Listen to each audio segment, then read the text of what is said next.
Muito bem-vindo, querido João Gabriel.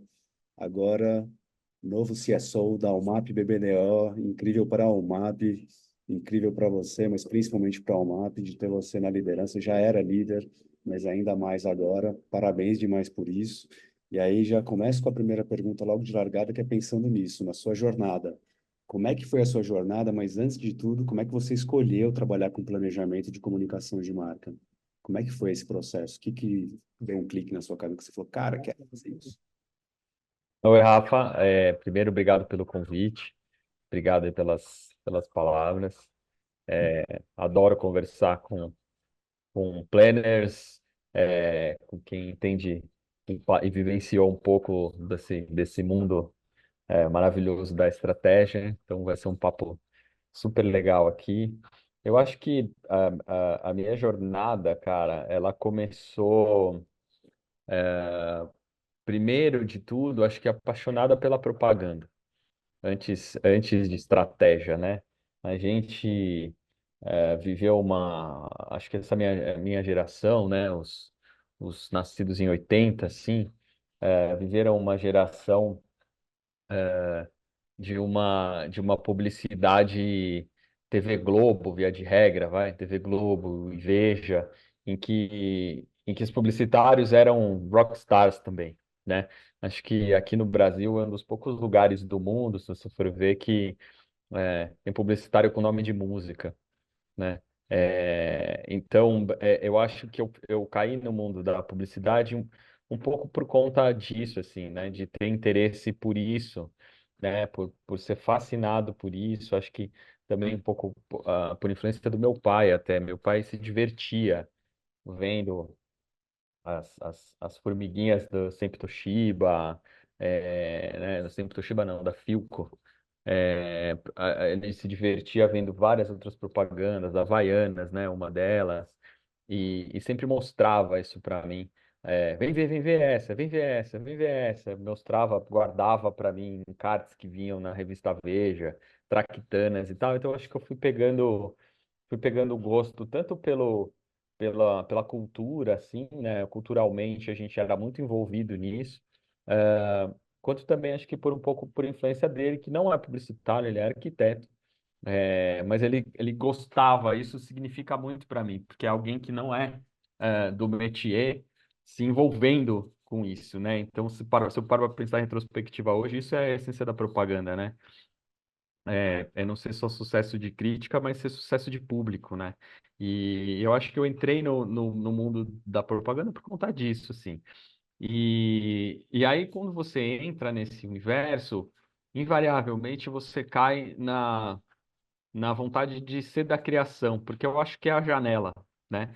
Quando você vê o produto final, como você é envolvido pelo produto final, como eu fui, você automaticamente entra por esse lugar, né? Quero fazer isso, né? Quero inventar essa musiquinha, quero fazer essa formiga que voa, quero fazer esse jeito diferente de mostrar um carro, tal.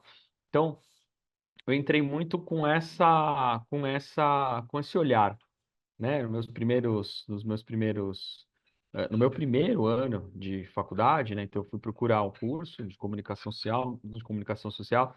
No meu primeiro ano, eu tinha esse olhar. Não, eu quero ser criativo. Fazia todos os cursos de criação, de redação, de layout, programação visual, para ver, né, por onde eu ia, assim, o que aflorava mais, o que falava mais alto para mim. Mas, ao mesmo tempo, eu comecei a ter aulas diferentes sobre a engenharia da publicidade, vamos dizer assim, né? Sobre o complexo inteiro. E aí eu fui percebendo que eu também gostava de um outro lado, que era de negócios, de venda, né, de transações. Eu também gostava de uma outra coisa, isso muito mais por influência da minha mãe. É o maior clichê falar, foi meu pai e minha mãe, mas no meu caso é um clichê óbvio, sim, né? É, é, a minha mãe é psicóloga, né? Então eu olhava por esse outro lado de entender comportamento, de motivação, de o que leva as pessoas a fazer o que elas fazem. E aí, cara, isso acabou ficando ali guardado na minha cabeça. Em algum momento, quando eu comecei a ter aula de planejamento, que nem foi no primeiro ano, foi no segundo, eu falei, cara, isso aqui é muito mais legal. Aqui é meu lugar. É um pouco de negócio, é um pouco de pessoas, é um pouco de criatividade, né? Tem estratégia, que era algo que eu fui percebendo depois, que é como é que você conecta essas coisas para chegar num objetivo final, numa definição básica, assim.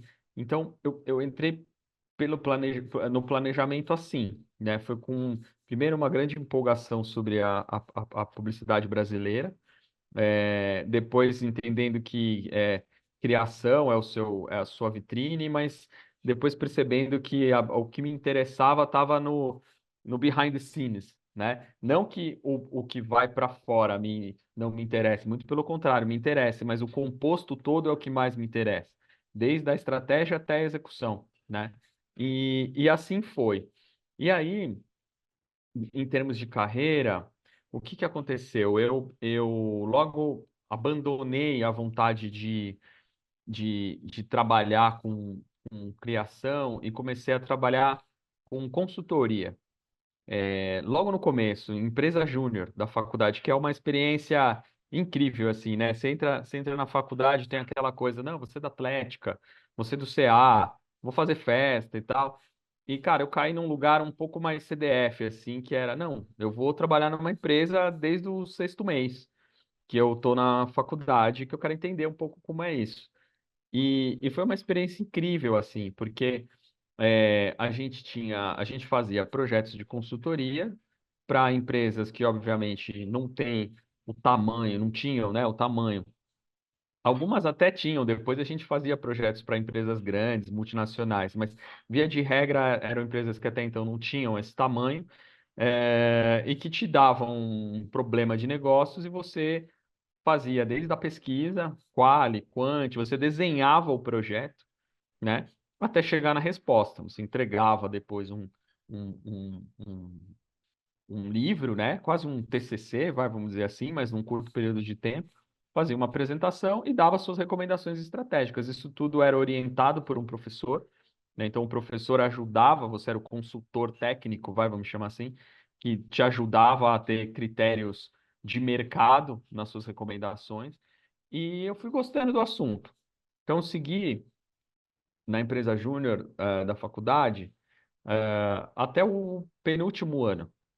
E aí, no penúltimo ano, surgiu a possibilidade de eu fazer um estágio em planejamento. Aí, já entendendo mais o que era planejamento, o planejamento, eu acho que ele estava vivendo uma fase nova, que eu vou chamar de fase John Steele, vamos chamar assim. Quando, quando o livro do John Steele virou hype aqui no Brasil, nem tinha versão em português. O grupo de planejamento lá no seu começo foi quem traduziu ajudou a traduzir o livro para cá, para o Brasil, que era uma fase em que o planejamento migrava de pesquisa, né, para uma fase de planejamento de comunicação, de insight, né, o planejamento criativo, vamos chamar assim. E nesse momento, algumas pessoas, alguns departamentos de planejamento de agências estavam começando a incorporar isso, né? Então a gente tinha algumas pessoas que estavam indo liderar esses departamentos. Basicamente, todos os fundadores do grupo de planejamento, assim, né? Ah, dentre os quais tinha a Ritinha, que tinha sido da Loduca, saído, se não me engano, ido para o MAP. Aí tinha o Ken Fujioka, o Daniel de Tomaso, a Marina Campos. E esses eram os lugares para você estar, simplesmente porque era ali que as pessoas estavam começando a fazer. E eu comecei a me interessar por isso e fui procurar uma vaga em um desses departamentos, como estágio. Aí consegui numa agência, na época, TBWA, né, que foi uma coisa muito interessante, assim, porque né, na época dos primórdios da internet, meu primeiro estágio em agência foi em 2001, é, e, e eu pesquisei o que era a TBWA, e ela era uma agência incrível, assim, no mundo. Tinha a Apple, tinha a Absolute Vodka, tinha comunicação de PlayStation, comunicação de leves, tudo que era mais incrível assim, estava saindo. Ela era uma hot shop assim global na época. Tinha, desculpe, a história do Disruption que ela estava lançando como metodologia. Então era uma coisa super interessante. E aí eu fui para cima dessa vaga, consegui. Mas aqui no Brasil, o business ele não estava 100% forte, né? Então estava numa época em que a TBWA passou por uma fusão, depois por outra, depois por outra, depois por outra. Então logo eu fui para uma outra agência que foi a Fisher America. Daí na Fisher America, também, acho que de todas as que eu passei aqui, tirando ao MAP, vou chegar lá. E a Léo, acho que todas não existem mais ou mudaram de nome. A TBWA existe, mas era a TBWA na época, TBWA Brasil, depois ficou TBWA Cápsula, enfim, foi mudando. Aí eu fui para a Fisher, e na Fisher foi muito legal, porque eu me esbarrei com uma outra visão, que era algo que na época era muito forte, de novo, tá? Está voltando 20 anos no tempo. É, que era o conceito de comms planning, que por mais que tenha virado esse hype nos últimos 10 anos, a Fisher America ela praticava isso como visão de negócio há muito tempo atrás. Tanto que, na época, o nome e sobrenome dela era Fisher America Comunicação Total, né? Ela tinha essa visão de que ela tinha várias empresas e que as empresas cuidavam do composto inteiro, né? Ela cuidava de todas as frentes de comunicação, passando por evento, patrocínio, ponto de venda, toda a parte de mídia. Então, naquela época, né, ainda quando a mídia começava a se fragmentar, ela já tinha essa visão mais holística, né, do que era a comunicação total. E isso também me influenciou sobre esse outro lado, que é o lado, não só o lado creative planning, vamos chamar assim, se a gente pegar a arqueologia do planejamento na história, pelo menos aqui no Brasil, né? Saiu de um research, foi para um creative, depois eu peguei essa fase de comms planning na Fisher, onde era uma crença do business, né? Você tinha que envolver todo mundo, você tinha que pensar em todas as frentes. Isso me formou muito cedo com essa cabeça, né? De, pô, não, peraí, cadê o 360? Cadê o 360? Né? Então, eu passei por esse momento na Fischer, em que eu fiquei 3 ou 4 anos. Aí depois eu fui para MPM, mas fiquei um curto período de tempo, foram 3 meses, foi o suficiente para perceber que eu errei e corrigir a rota rápido. E eu errei por um fator simples, assim. É, eu era muito novo para não querer ter chefe. Eu tinha 23 anos e a ideia lá era montar um departamento, né? Não tinha. É, quando eu fui, eu falei, putz, não é a hora ainda. Eu preciso de mais estofo, eu preciso de mais escola, preciso de mais vivência, preciso de mais coaching, palavra da moda. E aí pintou a proposta de ir para JWT na época, depois WT, agora VML, é, com o Ken Fujioka, o Daniel de Tomaso, o Giga Rocha. Foi uma turma bem power, assim. Rodrigo Maroni, o Paulo Macari, o Serginho Katz, Caio Del Manto, a Joyce. Era uma turma bem boa, assim. Montaram um time forte de planejamento, assim, lá. E aí foi minha pós remunerada, né? É, então ali deu para colocar esse aprendizado que eu precisava em prática, né? E daí lá eu fiquei mais uns 4 anos. Depois eu fui para Léo Burnet, fiquei um ano. Era uma paixão antiga que eu tinha, que era atender carro. E aí na época a Léo tem ainda, né, a Fiat. e, e eu queria ter essa experiência, mas durou pouco também, por uma questão de turbulência, mudança de comando, tal. Aí fui para Young, em Rubicon, hoje VML, em que eu passei mais uns 3 anos ali, ali já mais numa fase também de aprendizado, né? Porque aprendizado é modo constante, mas numa fase em que eu podia já liderar time, desempenhar um pouco mais o que eu tinha aprendido. E aí da Young, em 2013, veio a proposta da UMAP, para eu ir para a UMAP, em 2013, para tocar um grupo de contas na UMAP. E aí eu fui para lá, fiquei lá como diretor de grupo, não deu nem um ano, e aí já fui promovido a vice-presidente, fiquei mais 10 anos lá, e aí agora, recém, recém-noticiado, estou assumindo a área inteira como CSO. Essa é a minha trajetória, planejamento desde criancinha. Trajetória linda e incrível, fazendo a entrevista um dia depois de ser oficial, a pronunciação, a Parece que a promoção. gente combinou. É, muita sorte minha e obrigado demais, porque a minha pós-graduação tem sido essas entrevistas também, sabe?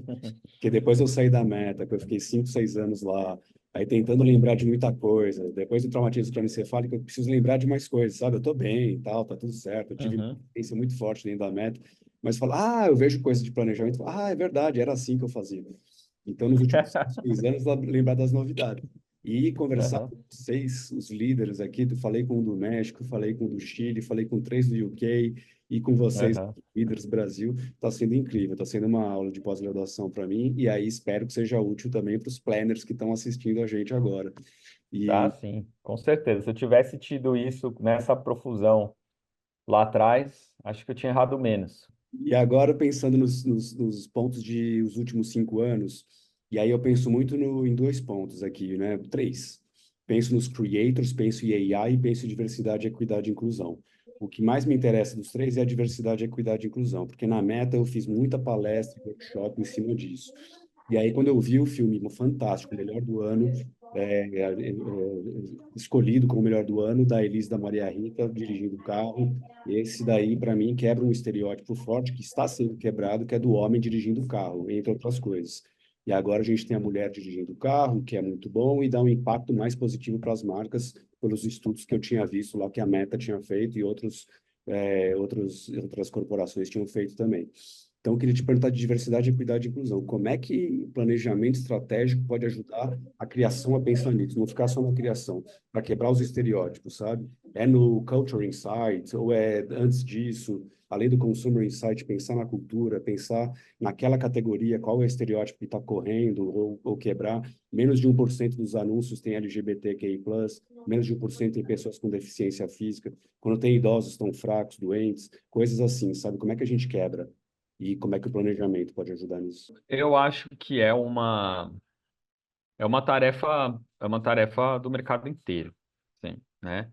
Eu entendo a pergunta, até porque a gente está falando de planning, assim, mas é uma tarefa do mercado inteiro, assim, não dá mais, é uma questão de você entender que a comunicação, ela tem um papel muito grande assim na sociedade, né? A gente às vezes quando tá passando perrengue, a gente fala, não, mas é só propaganda, não tem paciente, não tem médico, não tem, ninguém vai morrer, não vai cair ponte e tal. Mas a gente tem um outro poder, né? Que é esse poder da influência silenciosa, assim, né? E da influência não silenciosa, né? Eu acho que a gente tem esses dois lados, assim, então. E eu tô te falando isso porque eu vou chegar na história da Elisa, assim, né? Que são meus 5 centavos nisso, porque é um processo que eu acompanhei de longe, não participei diretamente, mas consigo dar um ponto de vista a respeito. É, eu acho que, primeiro, é uma função de todo mundo. A gente trabalha num mercado que ele precisa pautar essas coisas, né?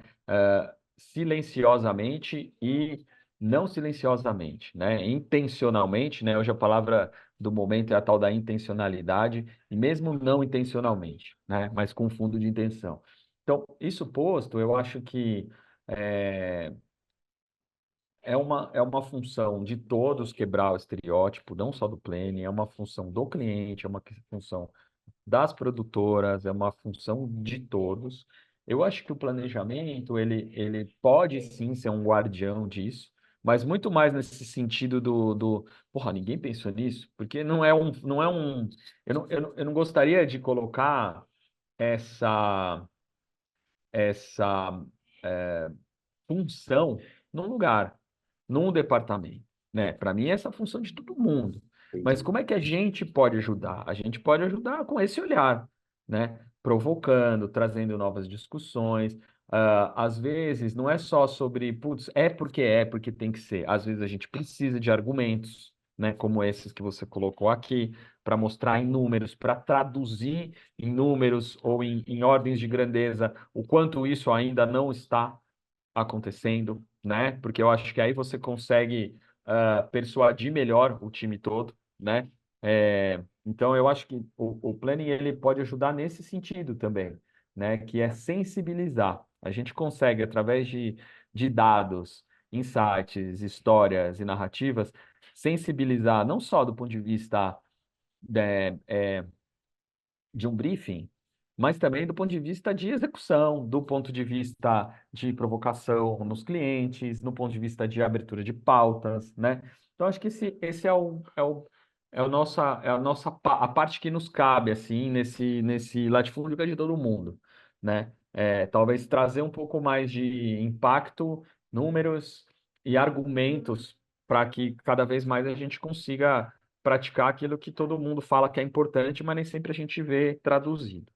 É, Aí falando do silencioso, do não silencioso, eu acho que no caso da Elis, né, e da Maria Rita, é uma questão que foi menos sobre a necessidade de colocar mulheres dirigindo, né? A função delas ali, ela não servia a isso, né? Eu acho que tem outras execuções de comunicação de carro que tem essa intencionalidade, né? Tem um trabalho, ficou muito famoso da Audi no Oriente Médio, que era sobre isso.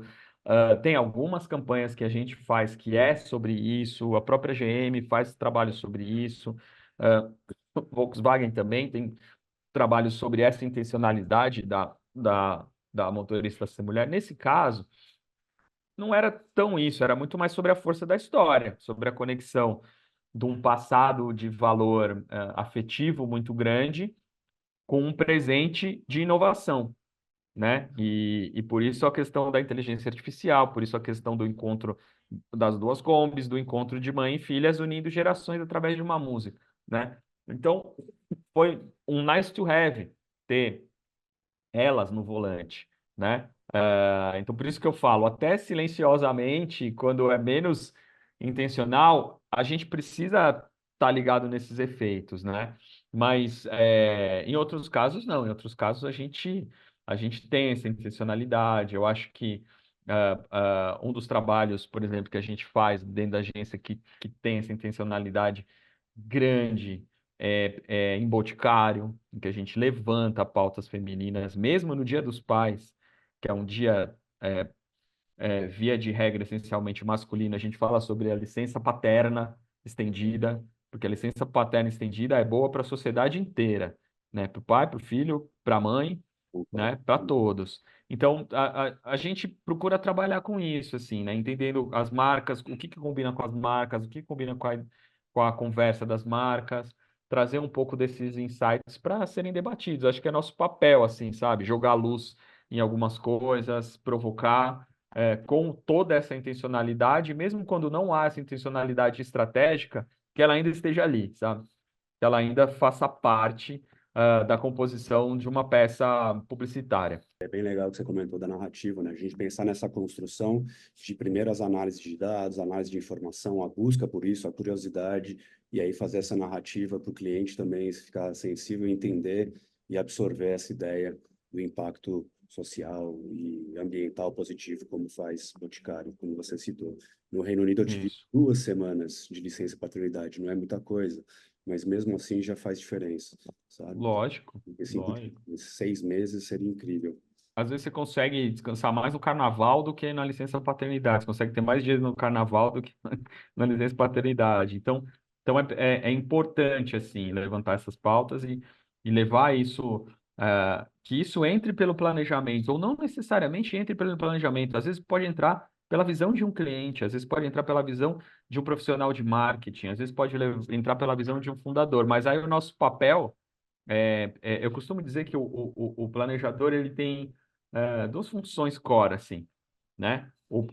A função paterna, ou de parir a estratégia, o insight, e a função de ser parteiro, né? Às vezes não sai daqui, mas aí quando sai, você percebe que isso tem uma potência estratégica, uma potência narrativa que vai conectar as pessoas. Você tem que ajudar a parir. Aí o seu trabalho é outro, o seu trabalho é ajudar a parir. Então, eu acho que isso também é importante. Por isso que eu falo que tem que ser de todo mundo. Às vezes você planta, às vezes você causa e às vezes você ajuda a nascer, você rega, né? Para sair da metáfora, do nascimento e para um outro lugar. Você rega. E às vezes o planejador tem que regar mesmo essa sementinha. Pode ter vindo da criação, pode ter vindo do cliente, né? Mas é com esse olhar, sim. Vejo muito do 4Cs, né? Os 4Cs. Insight do consumidor, insight de cultura, insight de categoria, insight da companhia. O insight da companhia acho que tem muito a ver com o propósito da companhia, propósito de marca, que pode impactar na diversidade, equidade e inclusão, mas pensando de um modo geral na comunicação. Então, esses 4Cs, no seu ponto de vista, é legal trabalhar com isso? Ou vamos focar no insight de consumidor? E quais são as melhores maneiras de fazer essa busca no seu ponto de vista? Eu acho que insight ele pode vir de tudo quanto é lugar, cara. Sim, de verdade. Às vezes vai fazer sentido vir de um site da própria companhia, uma companhia que pensa de um jeito diferente. Vem dela, né? Sei lá, o insight da Apple, por exemplo. O quanto você pode dizer que vem dela, que vem da cultura ou que vem dos consumidores, né? Eu acho que tem um grande peso do insight dela, do Think Different, que vem dela. Eu sou uma empresa de computadores que pensa diferente. Então, assim, eu não gosto de ficar sendo muito xiita, assim, né? É, não sei se pode falar essa palavra, mas assim, de ser muito organizadinho, o que pode e o que não pode, sabe? Eu acho que esse rigor, ele às vezes ajuda, mas ele atrapalha bastante. Ah, isso é insight? Isso não é insight? Eu estou muito mais interessado em qual efeito que ele pode produzir, né? Em qual efeito que essa descoberta pode produzir? Essa descoberta pode produzir, primeiro, uma conversa de marca que possa ser traduzida de uma forma criativa potente. Pode. Ele pode, se eu conversar sobre isso, eu posso produzir um efeito importante no público final? Pode. Para mim é o que interessa, entendeu? Então ele pode vir do C que quiser, do C, do A, do B, do D. É, eu, eu, eu, eu já fui um pouco mais assim, direto, um pouco mais chatinho em relação ao que é insight e que não é insight. Hoje, para mim, me interessa muito mais o efeito que a descoberta pode produzir. Entendeu? Porque isso ajuda no processo, flui o processo, né? Obviamente que eu valorizo muito mais insights profundos, né? Aqueles pensamentos, aquele insight clássico, que é aquilo que todo mundo sabe e nunca ninguém tinha pensado. Para mim, insight é isso, né? Todo mundo fala, puta, não é que é mesmo? Mas ninguém tinha conseguido fazer essa conexão. Esse para mim é o que é a potência do insight. E daí pode ter vindo de tudo quanto é lugar. Como é que é o papo de planejamento com o chat GPT, sabe? Conversa, aí Uhum. usa, aí traz para cá, é como se fosse um papo com um companheiro da área. Eu acho que tem ah, planners que estão mais avançados nessa história e planners que estão menos, tá? Eu acho que tem. Eu, particularmente, eu uso para algumas coisas, muito mais para abrir, assim, tipo, me ajuda a sabe quando quando você precisa aquecer? Então você faz um sparring nível. Você vai jogar um videogame nível fácil ali, fazer um sparring só para, meu, me ajuda a me aquecer um pouco.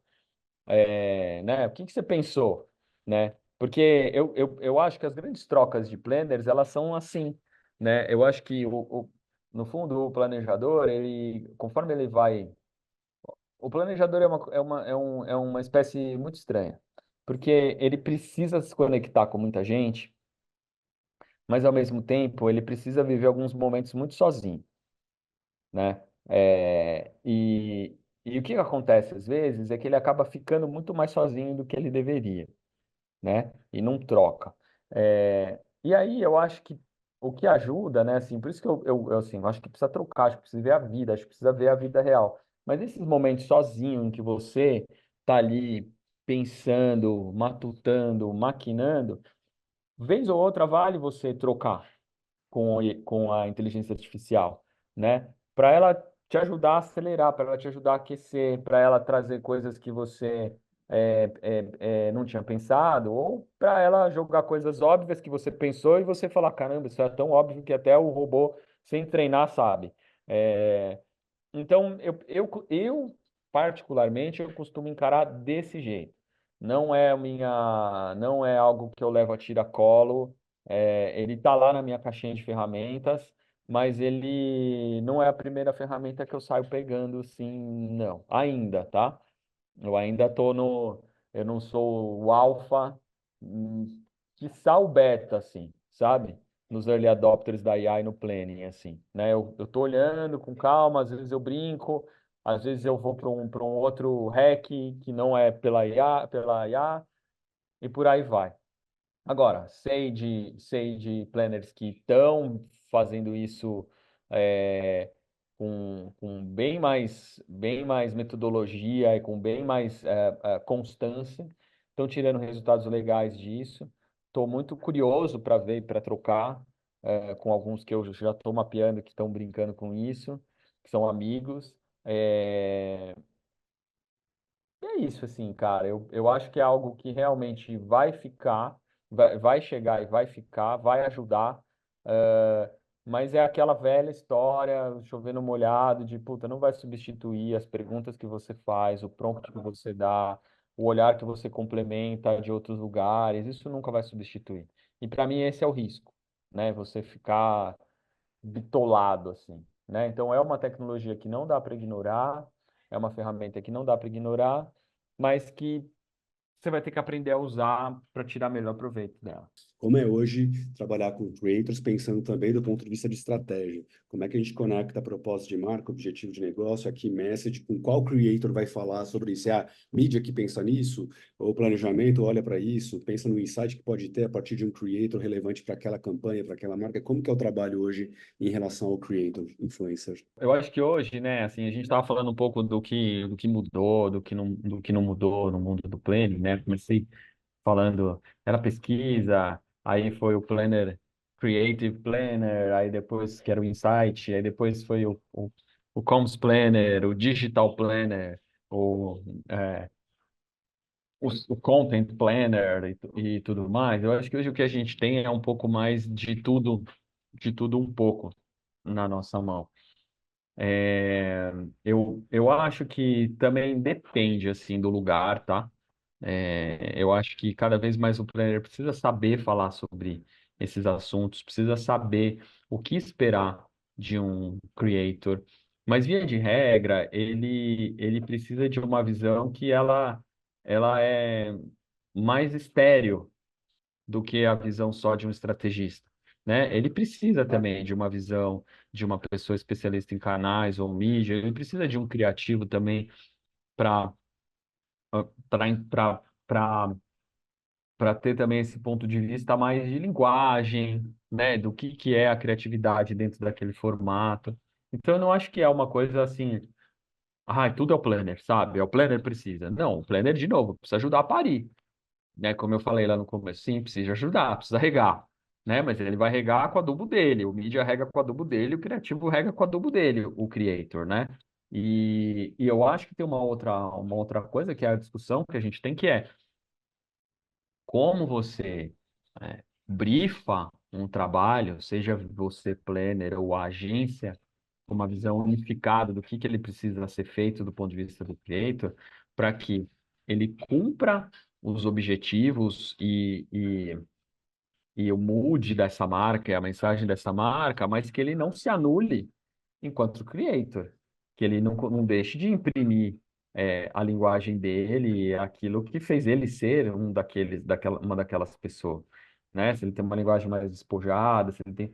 Então, eu acho que, enfim, é só mais uma coisa da qual a gente precisa fazer parte, precisa estar capacitado para poder discutir, para poder recomendar. Mas a gente também não é o único elo dessa cadeia, a gente precisa de aliados aí para fazer esse composto. Eu acho que o que muda é isso. Eu acho que antes, assim, talvez a gente tinha uma linha de montagem mais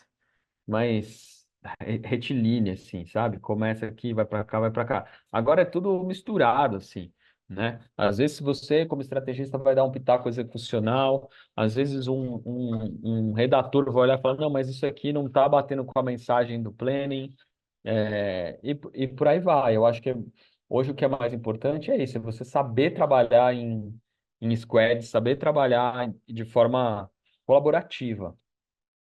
E o trabalho do creator entra dentro desse lugar, assim. Bem legal pensar nessa autonomia também para a marca pessoal do creator, né? Não fazer ele se mudar completamente de estilo de publicação, É, mas adaptação. senão você está fazendo ele ser um criativo, não um creator, sabe? Assim, ele tem esse lugar que é justamente por isso que você escolheu, para ter a linguagem dele, para ter a pegada dele, para ter a cabeça dele, né? Você dá alguns guardrails, assim, para você não derrapar muito, mas ele pode fazer a curva de lado, fazer a curva cantando o pneu, fazer a curva de marcha ré, depende, né? Você não pode bater no guardrail, então eu acho que é mais isso, assim, sabe? Tem que ter espaço para ele. Legal pensar em nós outros, os planners. Aliás, planners ou estrategistas? Somos as duas coisas. Cara, eu acho que estrategista cabe melhor hoje em dia. Legal. Assim, eu acho que, mas as duas palavras elas ainda elas são complicadas, né? Se você é um freak de palavras, sabe assim, acho que como todo bom estrategista tem essa coisa de o que quer dizer essa palavra. Planner também não é bom, porque às vezes putz, as pessoas falam, ah, cadê o plano? Cadê o planejamento? Cara, às vezes o planejamento não tem nada a ver com o que a gente faz. Às vezes está muito no tático, mas também é um plano, né? Então, ela não as duas não são tão precisas assim, mas acho que elas dizem alguma coisa. É igual criativo, né? Criativo também não é uma palavra tão precisa assim dentro de agência, porque criativo antes de mais nada, é um adjetivo mais que um substantivo, assim, né? Então, também não é preciso, mas eu prefiro entender o termo como estrategista, né? Por mais que eu tenha falado aqui várias vezes planners, porque eu acho que a audiência ainda não se decidiu também se vai para lá ou vai para cá, né?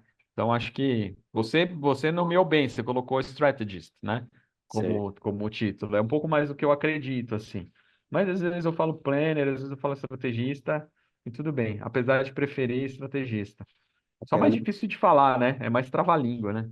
meu cargo no UK, né? Creative Strategist. E aqui era diretor É, de planejamento. Então, é, é, não, Strategist é outra coisa. Strategist Director. é. Director lá, diretor de planejamento aqui, mas tem o Strategic Planning, acho que é esse. Nossa, brincadeira, mas É, eu também estrategista é o que faz mais sentido. Johnny, obrigado demais pelo papo. Foi minha pós-graduação imagina. também. Tem sido assim essas conversas com meu professor. Bom demais de escutar e pensar nisso, pensar como a gente planta e nutre o planejamento estratégico para sair a ideia criativa, para sair a campanha, não pensando só num ponto linear específico, mas pensando como é que a nossa curiosidade ajuda a gente a encontrar os insights que vão ter um impacto positivo para aquela marca, para aquela campanha, e, se possível, para a comunicação positiva para a sociedade também. Obrigado Ah, demais. foi muito legal, já te falei no começo, né? Eu gosto de conversar a respeito. Acho que a gente, apesar de ter muita ligação, né, entre os estrategistas, agora eu não falei planners, a gente troca pouco. E, então é sempre legal conversar com quem está a fim de trocar ideias sobre a nossa disciplina. Parabéns demais pela nova temporada, vai com tudo, você brilha muito, então keep rocking, my friend. Obrigado, cara. E tudo de sucesso aí para você também. Obrigado. Nos falamos, até mais.